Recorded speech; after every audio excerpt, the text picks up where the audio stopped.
Menurut bahasa, data merupakan bentuk jamak dari kata datum yang berarti sesuatu yang diberikan. Menurut istilah, pengertian data adalah kumpulan informasi atau keterangan-keterangan yang diperoleh dari pengamatan. Informasi itu bisa berupa angka, lambang, atau sifat. Dalam kehidupan sehari-hari, data berarti suatu pernyataan yang diterima secara apa adanya.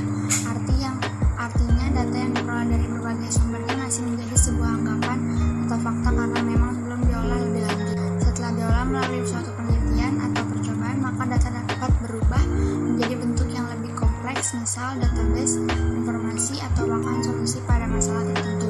Data yang telah diolah akan berubah menjadi sebuah informasi yang dapat digunakan untuk menambah pengetahuan bagi yang menerimanya. Data memiliki beberapa fungsi, diantaranya untuk membuat keputusan sebagai dasar suatu perencanaan, sebagai alat pengendali terhadap pelaksanaan atau implementasi suatu aktivitas, dan sebagai dasar evaluasi terhadap suatu kegiatan. Perbedaan data, informasi, dan pengetahuan.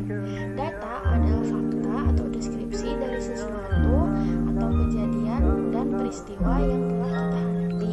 Sedangkan informasi adalah data yang telah diolah menjadi bentuk yang lebih berguna dan lebih berarti bagi yang menerimanya. Dan pengetahuan adalah informasi yang telah dikombinasikan dengan pemahaman dan potensi untuk menindaki, yang lantas akan melekat di benak seseorang. Jadi dapat dibilang bahwa data dapat diolah menjadi informasi, dan kemudian informasi dapat diolah menjadi pengetahuan.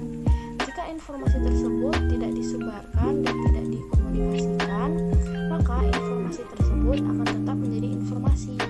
Namun, bila informasi tersebut dikomunikasikan dan disebarkan, maka informasi tersebut akan berubah menjadi pengetahuan. Metode mengumpulkan data merupakan teknik atau cara yang dilakukan oleh peneliti untuk mengumpulkan data. Mengumpulkan data dilakukan untuk memperoleh informasi dalam rangka mencapai tujuan penelitian. Sementara instrumen mengumpulkan data adalah alat yang digunakan untuk mengumpulkan data. Ada beberapa metode pengumpulan data, antara lain 1. Wawancara. Wawancara merupakan teknik yang dilakukan melalui tatap muka dan tanya jawab secara langsung antara peneliti dan narasumber. Wawancara dibagi menjadi 2 kategori, yakni wawancara terstruktur dan wawancara tidak terstruktur.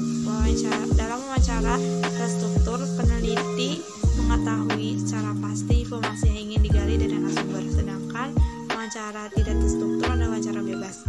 Peneliti tidak menggunakan pedoman wawancara yang berisi pertanyaan-pertanyaan spesifik, namun memuat poin-poin penting dari masalah yang ingin digali dari responden. 2. Observasi. Observasi merupakan metode mengumpulkan data yang kompleks karena melibatkan beberapa faktor dalam pelaksanaannya. Observasi dibagi 2 kategori, yakni partisipan observasi dan non-partisipan observasi. Dalam partisipan observasi, peneliti terlibat secara langsung dalam kegiatan sehari-hari orang atau situasi yang diamati sebagai sumber data. Sedangkan non-partisipan observasi merupakan observasi peneliti tidak ikut dalam kegiatan atau proses yang diamati. 3. Angket atau kuesioner. Angket merupakan metode mengumpulkan data yang dilakukan dengan cara memberikan pertanyaan atau pernyataan secara tertulis kepada responden untuk dijawab. 4. Studi dokumen. Studi dokumen merupakan metode mengumpulkan data yang tidak ditujukan langsung kepada subjek penelitian. Dokumen dalam mengumpulkan data dibedakan menjadi 2, yaitu dokumen primer dan dokumen sekunder. Dokumen primer merupakan dokumen yang ditulis langsung oleh orang yang mengalami suatu peristiwa. Sedangkan dokumen sekunder merupakan dokumen yang ditulis berdasarkan laporan atau cerita orang lain. Salah satu pertimbangan dalam memilih masalah penelitian adalah ketersediaan sumber data. Penelitian kualitatif lebih bersifat explanation atau menetapkan dan menjelaskan. Karena itu bersifat to learn about the people atau masyarakat objek. Sedangkan penelitian kualitatif lebih bersifat understanding atau memahami terhadap fenomena atau gejala sosial, karena itu bersifat to learn about the people atau masyarakat sebagai subjek. Sumber data dalam penelitian adalah subjek dari mana data dapat diperoleh. Apabila penelitian menggunakan kuesioner atau wawancara, maka narasumber disebut responden, yaitu orang yang merespon atau menjawab pertanyaan peneliti, baik pertanyaan tulis maupun pertanyaan lisan. Apabila penelitian menggunakan teknik observasi, maka narasumber bisa berbentuk benda, gerak, atau proses tertentu. Jenis sumber data, terutama alam penelitian kualitatif, dapat diklasifikasikan sebagai berikut. 1. Narasumber. Dalam penelitian kualitatif, narasumber disebut responden, yaitu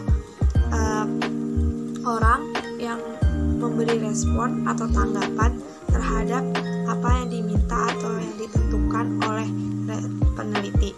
Sedangkan dalam penelitian kualitatif, posisi narasumber sangat penting karena bukan hanya sekedar memberi respon, tetapi juga sebagai pemilik informasi, karena itu ia disebut informan. 2. Peristiwa atau kegiatan. Dari peristiwa ini, peneliti dapat mengetahui proses bagaimana suatu kejadian terjadi secara lebih pasti karena menyaksikan sendiri secara langsung. 3. Lokasi atau tempat. Informasi tentang kondisi lokasi peristiwa atau aktivitas dapat digali lewat sumber lokasinya. 4. Dokumen atau arsip. Dokumen merupakan bahan tertulis atau benda yang terlibat dalam suatu peristiwa atau aktivitas, baik berupa rekaman maupun dokumen tertulis. Dan untuk mencakup keseluruhannya, ada wisdom hierarki atau representasi dari piramida data, information to knowledge to wisdom. Hubungan data, informasi, pengetahuan, dan juga kebijaksanaan dalam hierarki pengetahuan dua menjadi bahasa ilmu informasi. Kerangka DIKW menggambarkan hubungan hierarkis antara data, informasi, pengetahuan, dan juga kebijaksanaan. Yang pertama, pada dasar bagian piramid ada data. Data dapat disebut sebagai fakta dari suatu objek dan merupakan bahan mentah dari proses informasi. Seperti yang disebutkan sebelumnya, data merupakan hal yang paling dasar dan mentahnya dari suatu informasi. Karena itu, data tidak memiliki arti, sehingga dalam menangkap dan memprosesnya pun dapat menggunakan komputasi otomatis. Maka dari itu pula, data perlu diolah terlebih dahulu menjadi informasi sehingga memiliki nilai dan berguna dalam pengambilan keputusan nantinya. Lalu barulah di atas data ada informasi.